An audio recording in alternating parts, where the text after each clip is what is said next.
Thank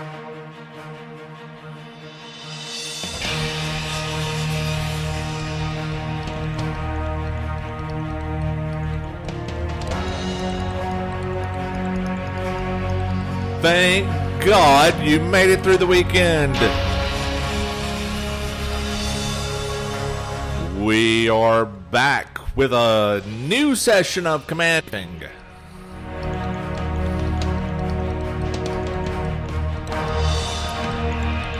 This is your host, Jared A. Chambers. Welcome Monday, August the 21st, 2023.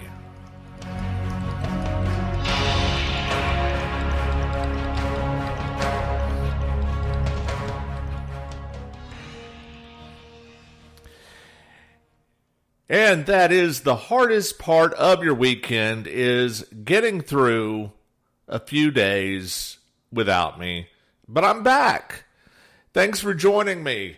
And we have different things to talk about than what I thought that we were going to talk about when I left you on Thursday. And let's talk about that for a minute. So when I left on Thursday, we all thought the big news on Monday was going to be an 11 a.m. press conference by Trump on the stolen election, particularly details around Georgia. I was really looking forward to that. Again, I've talked about this so many times. Georgia, I know intimately. The case is so easy to make. If you don't know how Georgia was cheated, it is simply because you have stuck your head in the sand and you don't want to know. I've talked about it a bunch on here with Command Briefing. I talked about it a bunch 3 years ago when we were doing the Periscope Command Briefing. I've talked about it on Twitter. If you go to my Twitter, at C4CEO, and I keep saying Twitter, X marks the spot. Anyway, so if you go there, I just recently reposted a clip of Robert Barnes talking about Georgia. So it should be in the mix, but if you don't see it on mine, go to Robert Barnes, look him up. There's a clip of him talking about 7 minutes going through how Georgia was stolen. If you've listened to this program, if you follow me, none of it's new, which felt good. Like, okay, yeah, we've covered all the bases pretty well, but I thought that he did a great job doing the rundown. It would have been fire, absolute fire, to watch Trump do that kind of a rundown himself and the media not be able to look away from it. The lawyers have intervened. Now, there's always the people who say, well, good, Trump's listening to his lawyers. He should be listening to his lawyers. And that will go on about as long as till everyone figures out that he had bad legal advice again and attorneys who didn't necessarily have his best interests at heart. And then those people will suddenly start saying, well, why did he listen to them? Those people were crooks and hacks. Why didn't he stand on his own 2 feet? Why didn't he show any courage and just follow his convictions? Because with Trump, it's always damned if you do, damned if you don't. And so my preference would have been for him to do the press conference. There's little to lose from a legal standpoint. The only way you think there's something to lose from a legal standpoint is if you accept that this is all going according to the law. It's not. Wake up. This is not about the law. Jack Smith is trying this case in public. So is Fani Willis. Alvin Bragg, I mean, he would like to. He's got to feel so depressed being sidelined the way that he is in New York.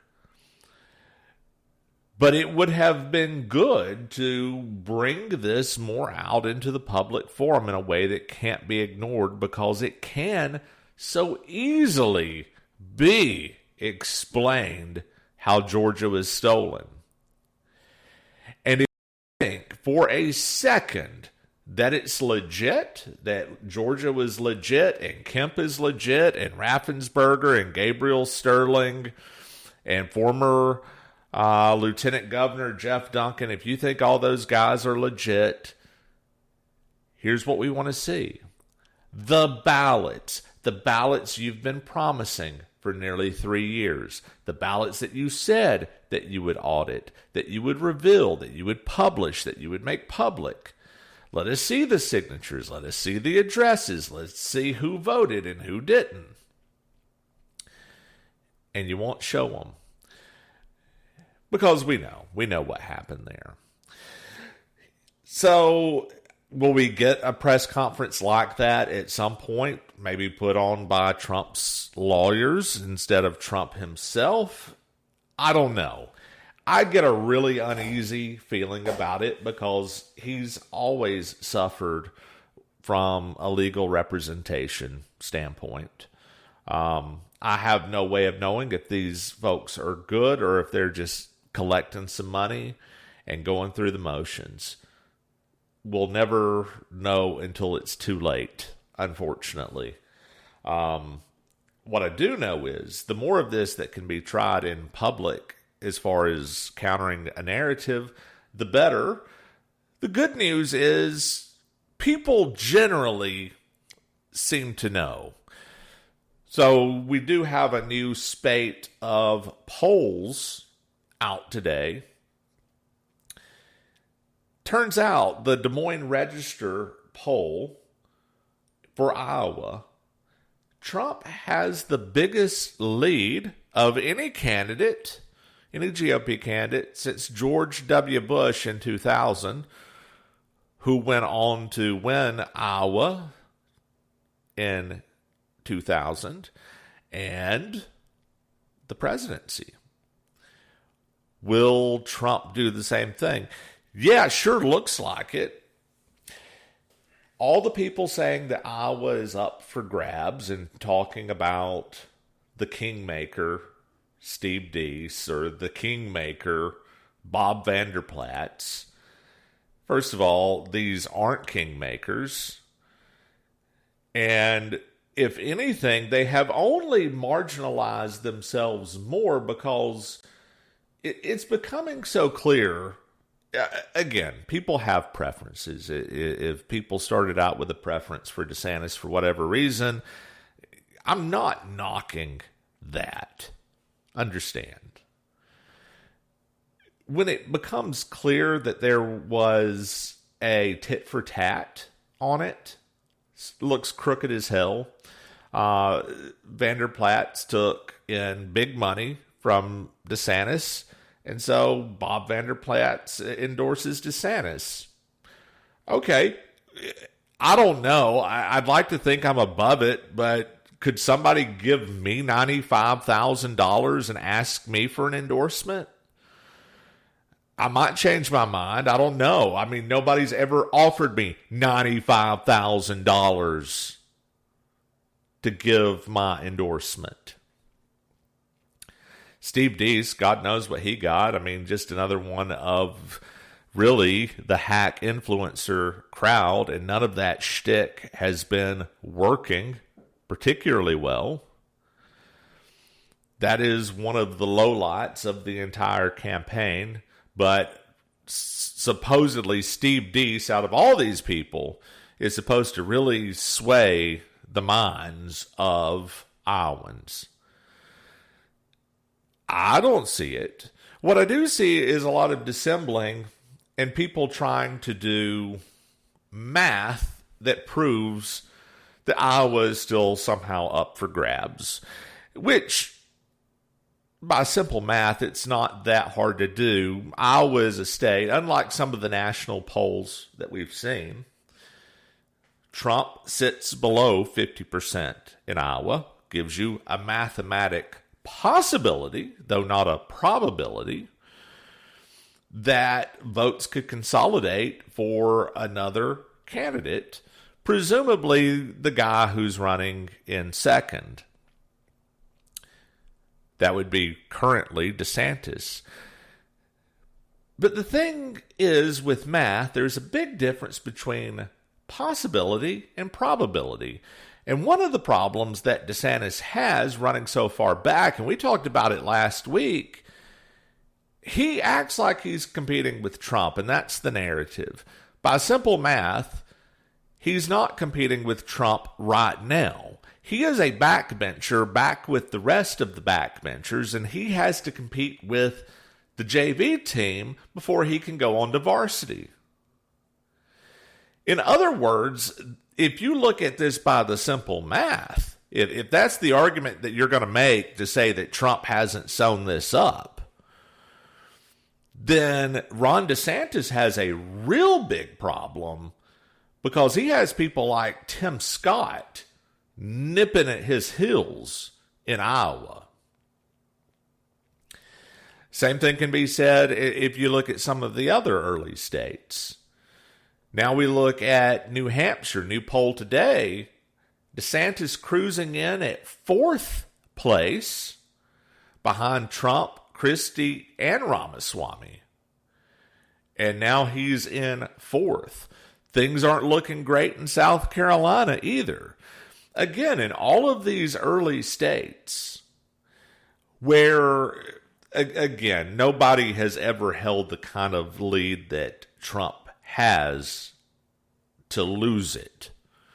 But if you look at the other cases where somebody was leading in summer the year before an election year, leading by a small amount, and then ends up losing, it has always been because the second or third place person, whoever ended up taking it, had strength in one of those early states.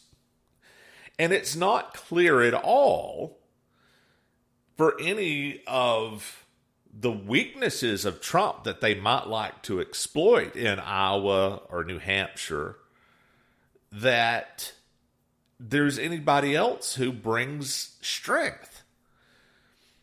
DeSantis, literally, I mean, and they're still talking about how they think that Iowa is a lock for them because, again, Bob Vander Plaats.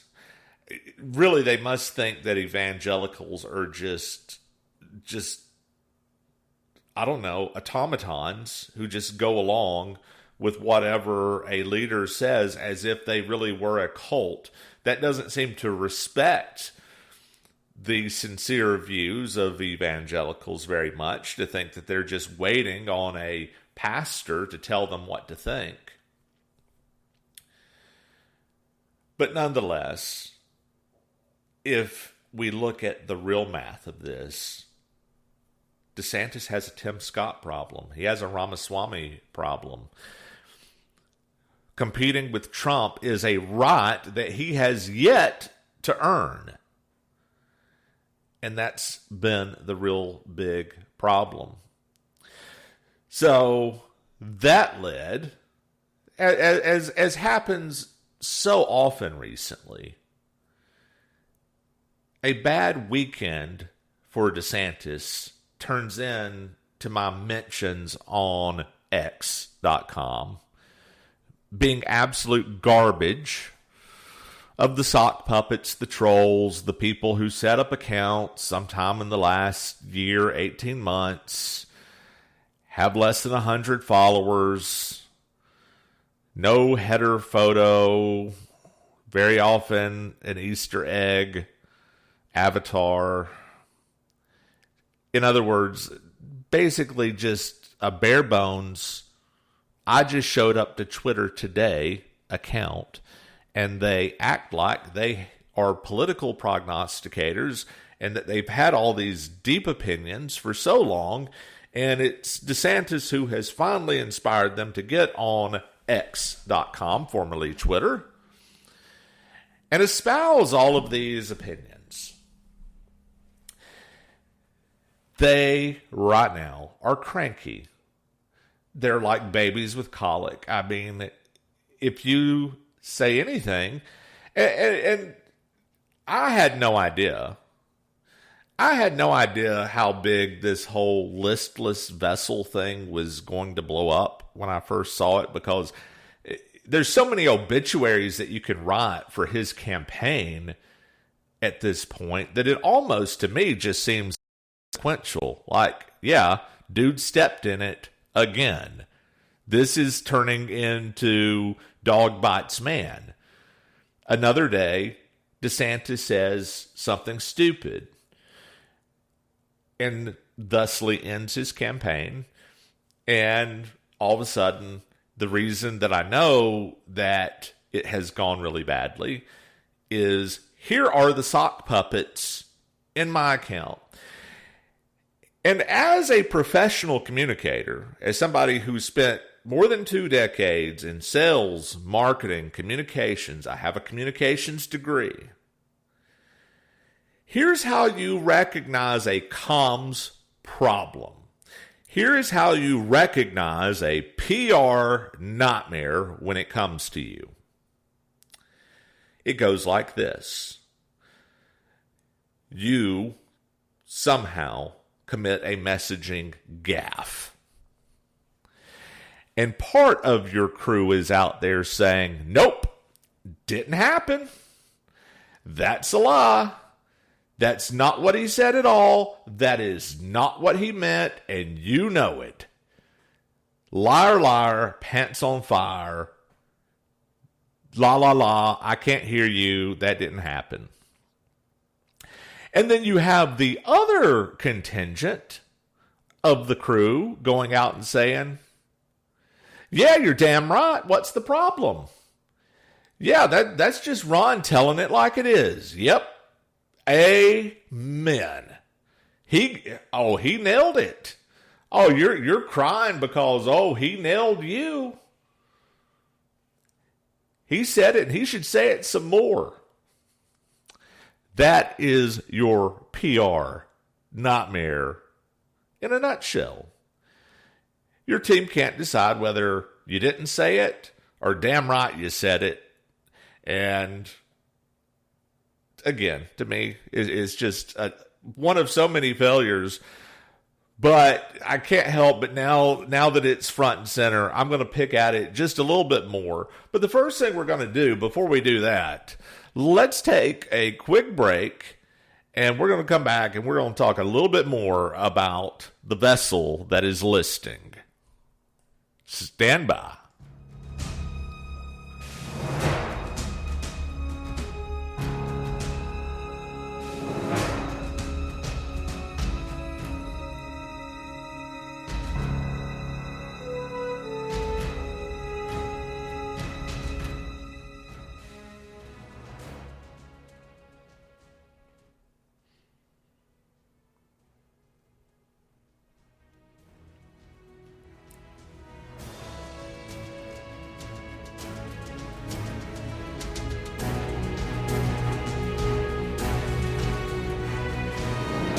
All right, welcome back. Thanks for hanging in through the break and through the first segment of Command Briefing tonight and talking about Ron's listing vessel and it's time to abandon ship. So if Ron's vessel is listing, first of all, what kind of vessel is it? It's got to be a dinghy at this point. Ron's vessel is a dinghy.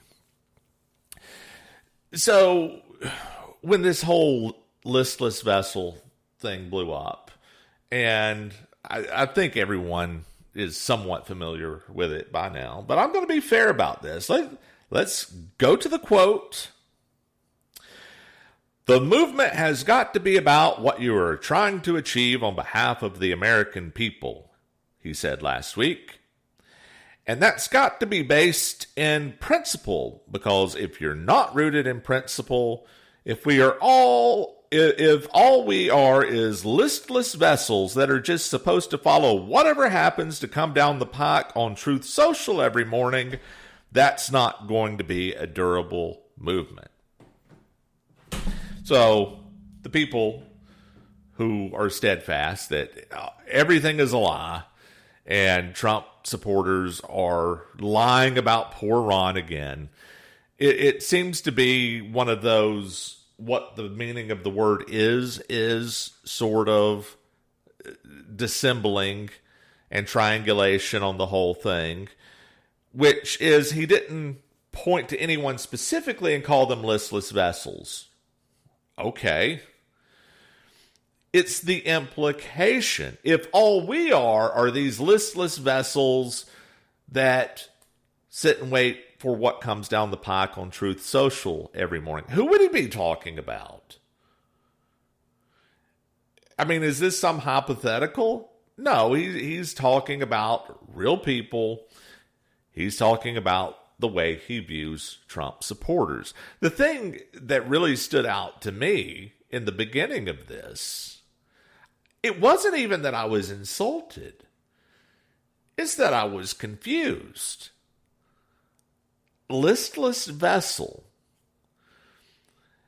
I mean, if you take each part and look at the components of whatever this phrase means, and it turns out this is a phrase, and this has happened before too, it's part of the Ron lexicon, and anything that's part of the Ron lexicon generally starts out as part of the Casey lexicon, and it gets used out on the stump, and they repeat it like everyone knows what they're talking about, and it's just really not clear.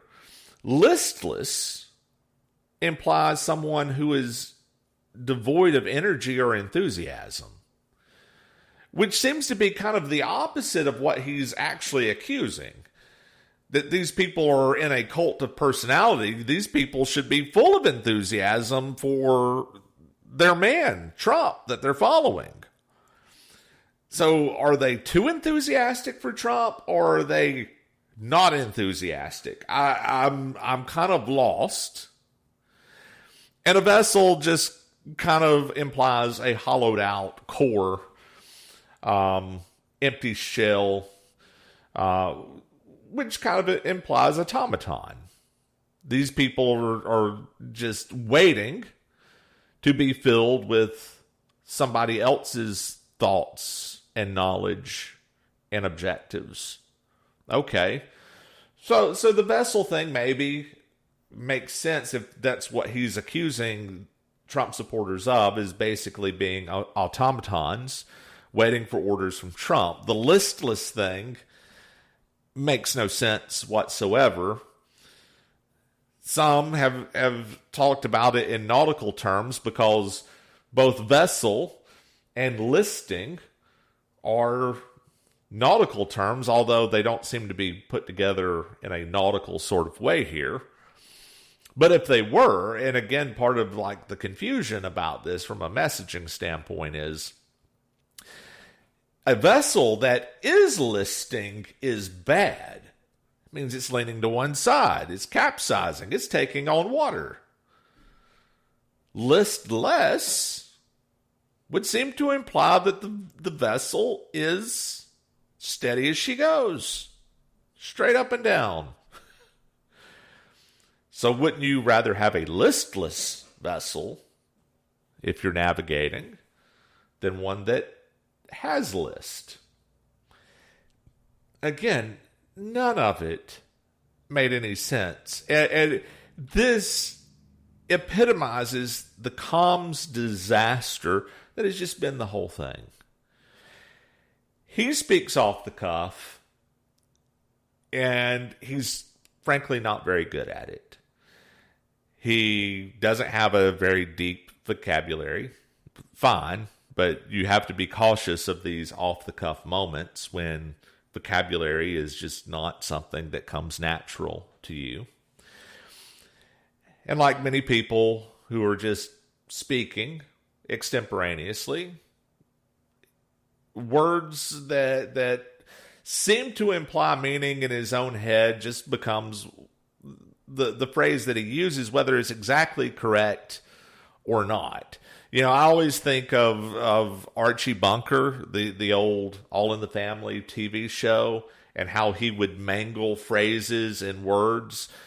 always in a way that they could mock him on the show, of course.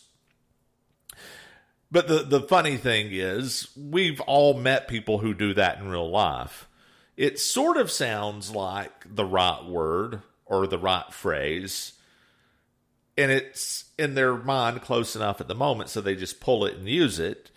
And it turns out, not quite right. Ron does that a lot. And particularly if he's in a situation where he feels kind of pushed, pressed, and I think that that's pretty true right now. And he just speaks and says things that as soon as it's over, it's like, I hope nobody noticed that. But of course they do, because you're under the spotlight. You're on the campaign trail. He just did it again. And he will continue to do it again. I mean, if there's one thing we know by now, and the debate should provide plenty of opportunities, he's going to, with his usual smug self-assuredness, say something that just pisses off the vast majority of GOP primary voters.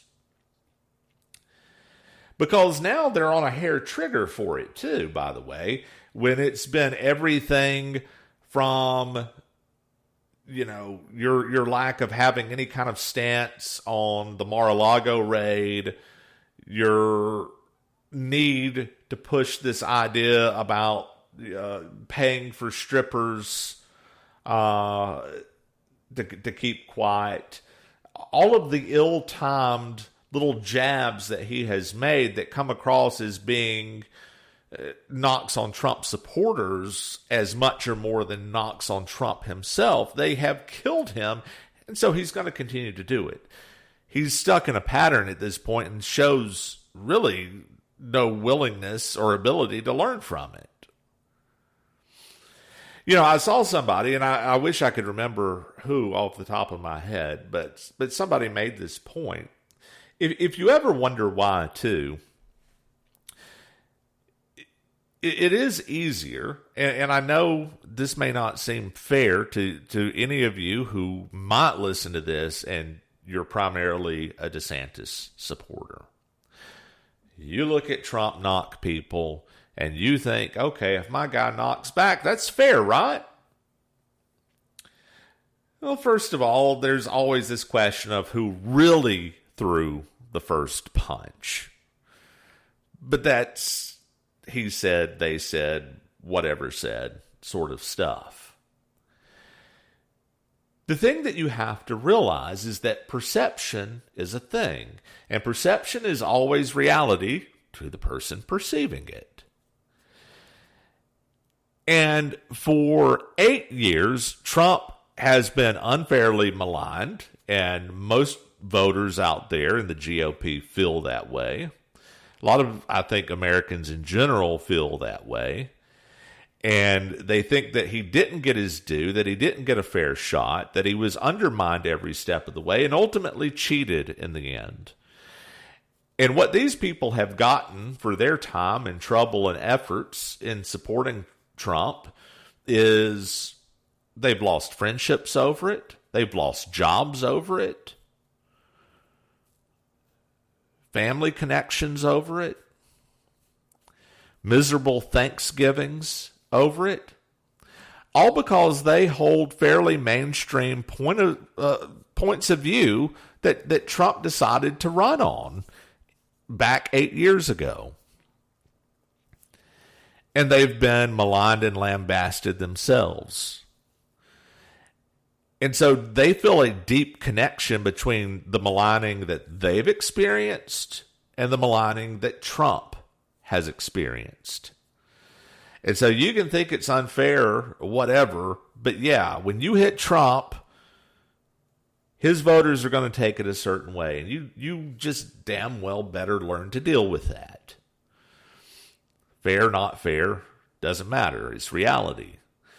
And if math says you need a big chunk of those voters to even mathematically have a shot, at the nomination, then you should change tact immediately. But again, possibility is not the same as probability. Ron's not going to change, and Trump's voters aren't going to change. And so this is for the millionth time over. But what I am reminded of, those of you who were Rush listeners, Rush Limbaugh, and any of you listening, there's a good chance that you were, because for a lot of us, you know, the inspiration to do something like a podcast is directly tied to that influence of listening to Rush for so long. And this goes back more than 30 years. This goes back, I think it was in his first book he talked about this. If it wasn't the first one, it was the second one. But he talked about it on the show, but he wrote about it very early in the books that he did, about how people would accuse ditto heads of being mind-numbed robots who were just waiting for Rush to tell them what to think. And they even used that. They picked up on the ditto head part of the lexicon, and people who had not listened to the show is like, see, they admit it. Ditto, I agree with everything that you say. They never understood the tongue-in-cheek nature of it, and they never really understood the real origins of it early in the show. And if you remember call-in radio, again, that a lot of us grew up with, and that podcasts even are kind of next generation evolutions of. But the old call-in show thing, like, hey, you know, long-time listener, first-time caller here, love your show, blah, blah, blah. And you would take up, 12, 15 seconds of valuable airtime saying the same thing that every caller says. And there was a caller along the way who's like, hey, make it dittos. I don't have to go through the whole gamut of, hey, long-time listener, first-time caller, so glad I'm on the air with you today.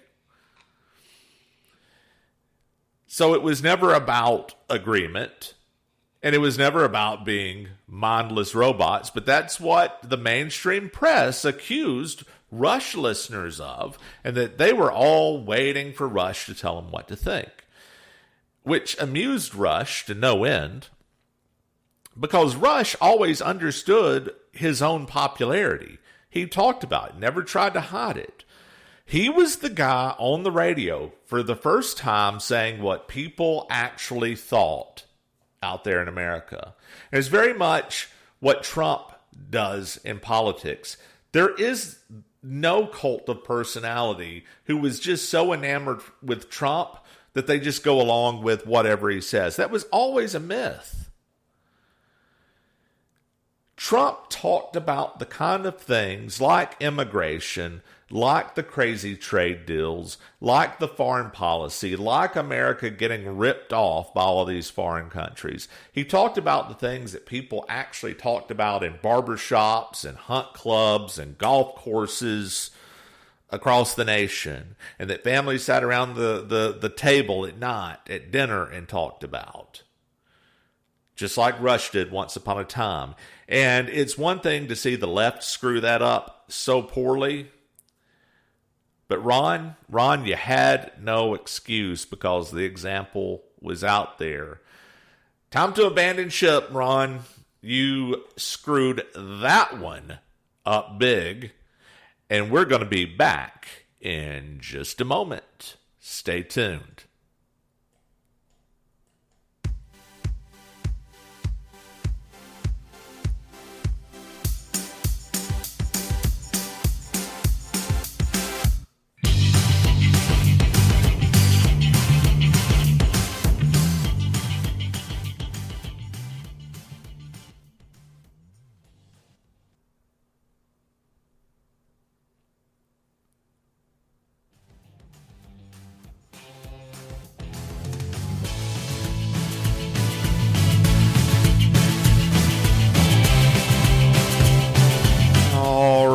Thanks for hanging into the break as we go into the bottom half of the show.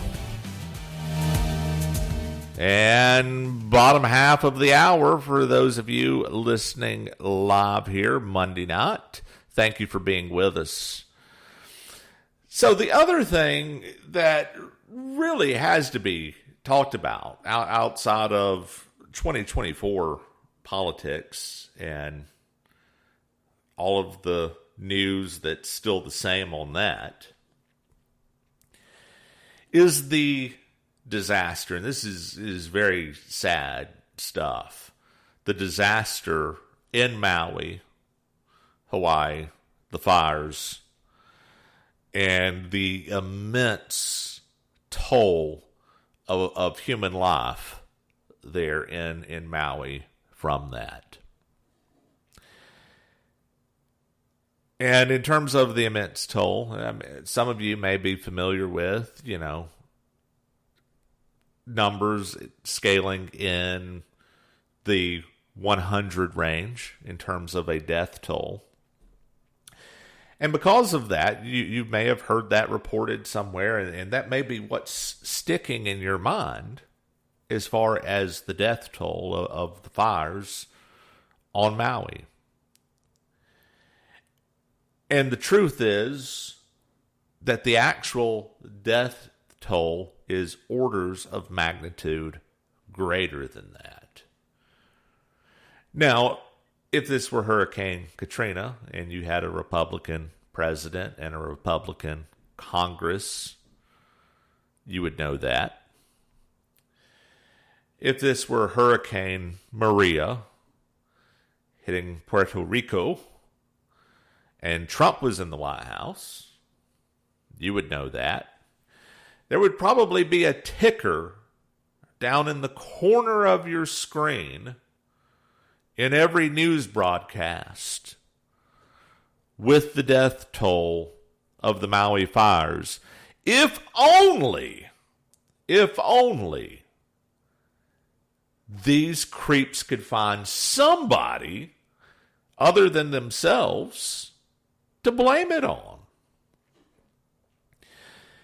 Katrina, you had Democrat, state, and local officials, but you had that evil Republican federal government. Same thing in Puerto Rico. Yeah, it's not their fault that their island is basically in no way prepared for the inevitable of such a storm.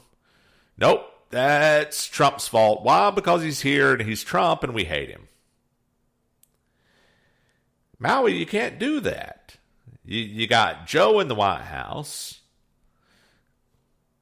You got incompetent Turtle, the Senate GOP, who can't even stand up to the majority leader, Chuck Schumer.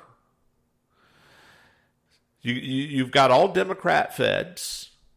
You've got an all-Democrat state government. You got all-Democrat local government. Of course, Hawaii is about as close as you can get to absolute foreign communist hell and still technically be in the United States of America. No, this is well known. Beautiful place. But this is why you don't turn territories into states of equal standing when you have a mainland that is based upon decades, centuries even, of assimilated culture and ideals. When you take what is essentially an island nation in the civics sense, not nation as a country, but nation as people of common heritage, values, and systems, Hawaii is essentially an independent nation, just like Puerto Rico is. Just also why I hope that we never make the same mistake with Puerto Rico, making it a state. You can assimilate them into thinking like Americans because they are their own nation. They are independent minded, and whether you agree with them or not, it's not a good idea to try to weave that into the American mainstream, especially when a lot of their culture has been, how shall we say, it's been coaxed over time, and opportunists, I believe, have taken advantage of the fact that because it was a U.S. territory, to create a sense of discord amongst Hawaiians that essentially the United States has used them.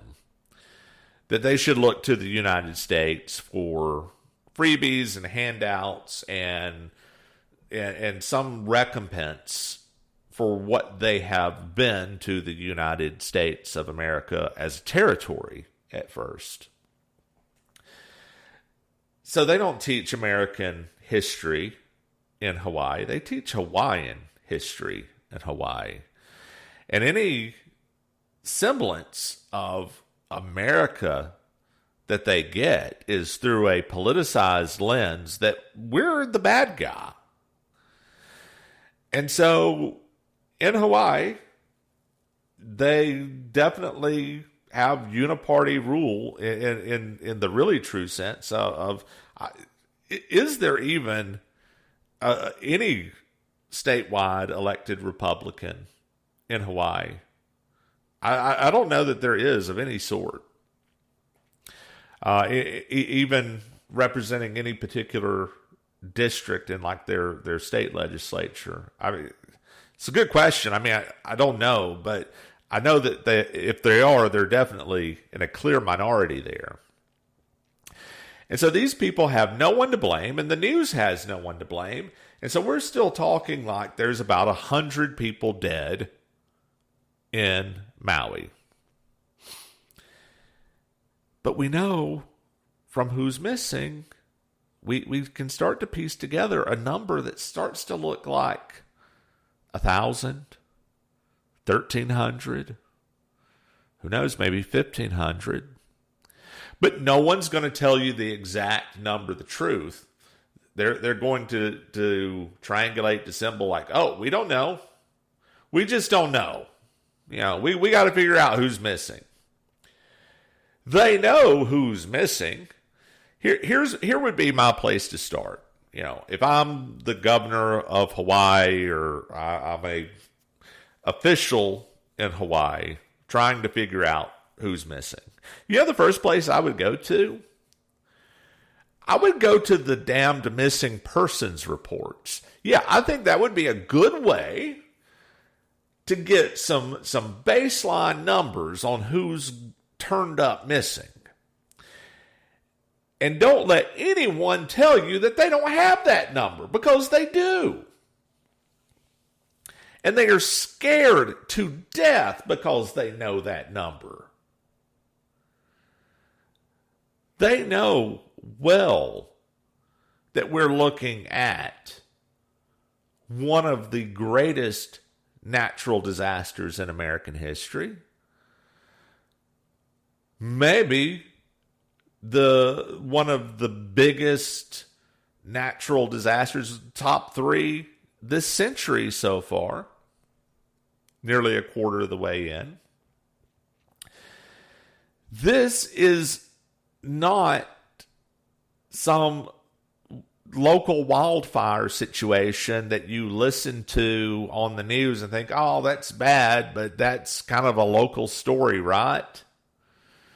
You know, and that happens. I mean, there are disasters, natural disasters that happen around the country all the time. Tornadoes go through Oklahoma and here in the South, here in Georgia. And there are floods in places. And there are even wildfires in places. And in many of those cases, there is some toll of human life. Maybe it's in the dozens. Maybe it does hit 100, like we're talking about in Hawaii. The ones that hit the thousands are rare, and we know that they're rare. It's the big hurricanes that everyone remembers and their kids remember and get published in the history books. Those are the ones that hit the thousands. But we're carrying on this myth with Maui like it's not that. And again, all for lack of someone to blame, really. If they could find a politically convenient scapegoat, then they would be absolutely willing to tell you, you know what? Probably about 1,500 dead, of them kids.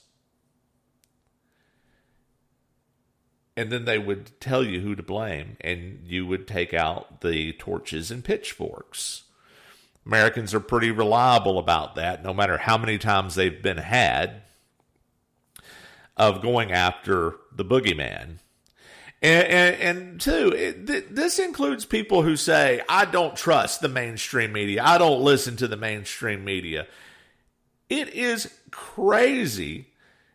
Okay, I'm on X, the former Twitter, all the time, and I'm seeing big accounts who haven't wrapped their heads around what a big story this is.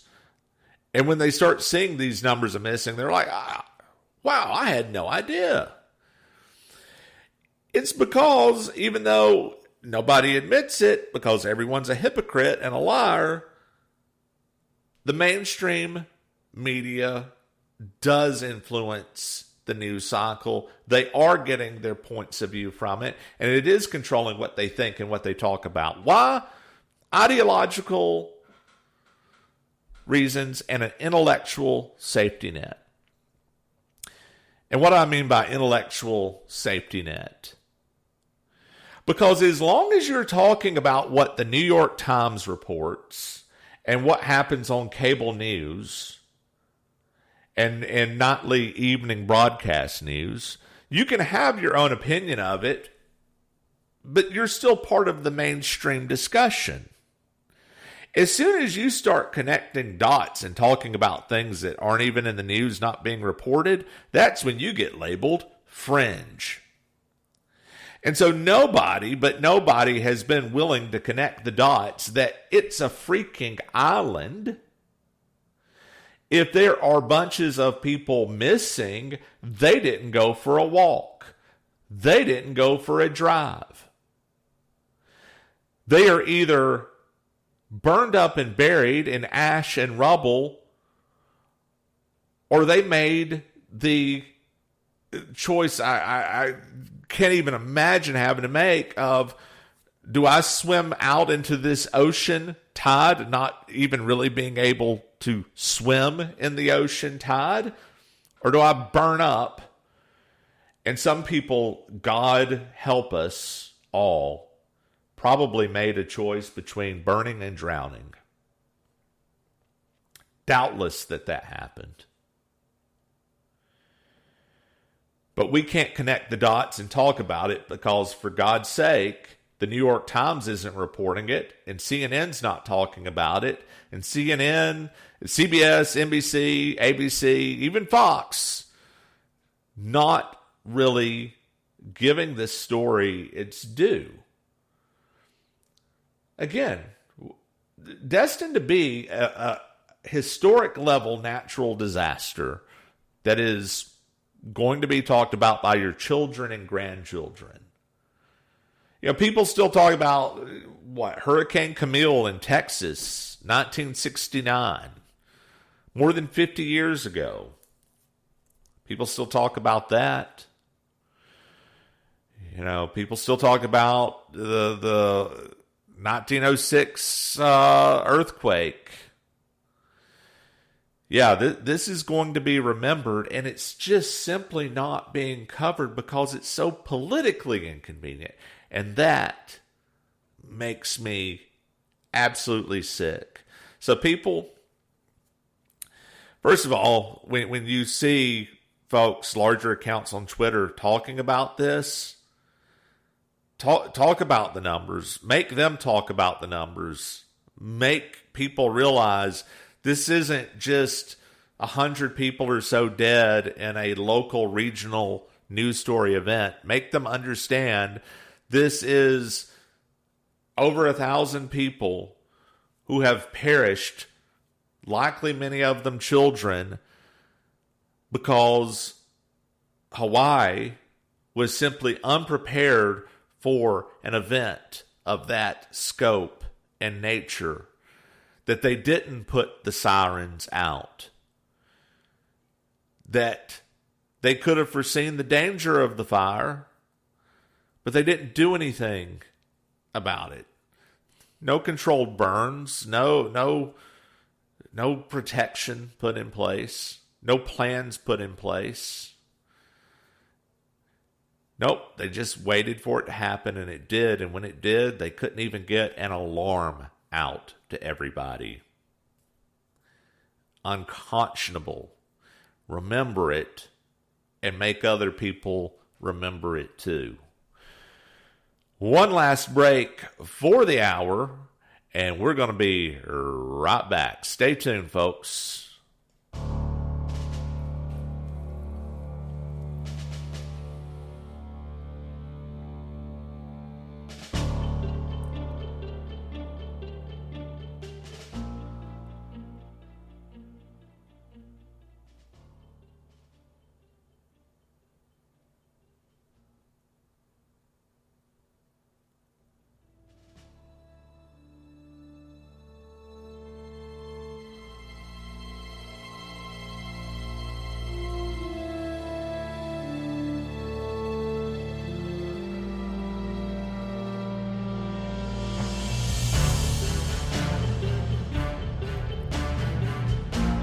All right. Welcome back, folks, and we're in the last few minutes of the program here, but I appreciate you listening tonight to the command briefing. And just to follow up briefly on that Maui story, too. I understand, folks, because I know the times that we live in. And the government has lied to us about many things for a long, long time. I mean, this isn't new. I mean, this hasn't just emerged. I mean, we know that the government lied to us about who killed JFK and why. I mean, we know that our government lies with abandon. And if you ever started to make the mistake of trusting your government, there again is this whole thing that I just went through about how they're really downplaying this disaster by the numbers, by pretending like they don't have a good sense of where the death toll really is and where it's going to end up. So I get your mistrust. Your mistrust is well founded. But just because you cannot believe everything that the government tells you does not mean that you should believe every alternate theory that is put forward online. Now, there are some stories out there, and I see them, and at this point, I really just try not to even comment on them. I don't think my sanity can quite take it right now to have these arguments with people, many of them I'm sure who are well-meaning, again, because they don't trust the government. But I've seen stories of everything from laser beams from space starting the Maui fire to rogue agents of some sort, a planned arson by the government of some sort meant to displace people because they wanted the land. And understand there too, there's a difference between planning something and taking advantage of it after the fact. And the government very often does shady things after the fact of anything. It's the whole don't let a crisis go to waste. And just because the government does shady things on the back end of something doesn't mean that they were actually smart enough to plan it in advance. They're just opportunists. And so even if land gets, balled up at fire sale, pardon that pun, prices, it doesn't mean that they actually committed arson against their own people. While I agree government is that evil, it's generally not that smart. And also you have the law of trade-offs. Again, at some point they're not going to be able to hide from the death toll anymore on this. It's going to become very real, and it's going to have consequences and blowback for politicians. They're just slow walking it to avoid that day, but it's there. And so they know they've got to deal with that at some point. I don't think that we help get accountability by chasing every theory that comes down the pike. A lot of these, like laser beam from space stories, have total jet fuel can't burn a fire that melts steel beams kind of energy, and I think that it's best avoided. Again, I'm not telling you to trust the official narrative. I'm telling you don't go off in Wonderland chasing white rabbits when it's not necessary in pointing out the actual malfeasance of government officials here. Just word to the wise, folks. I would please stay clear of that kind of stuff. If we get more information, I will talk about it in a heartbeat, and a lot of other people will too. But that's no reason to speculate things like that. Just don't do it. Honor the dead by getting actual accountability and not causing them to get away with it because we look like weirdos. Okay? Enough for a Monday night. We'll come back again, talk about things this week. Maybe looks like a Trump turn-in arraignment this week. We'll see. That could be Wednesday, Thursday. We don't know. Lots of things coming up for the week. We'll be talking about it, and we'll see you here on Command Briefing. I'm Jared A. Chambers.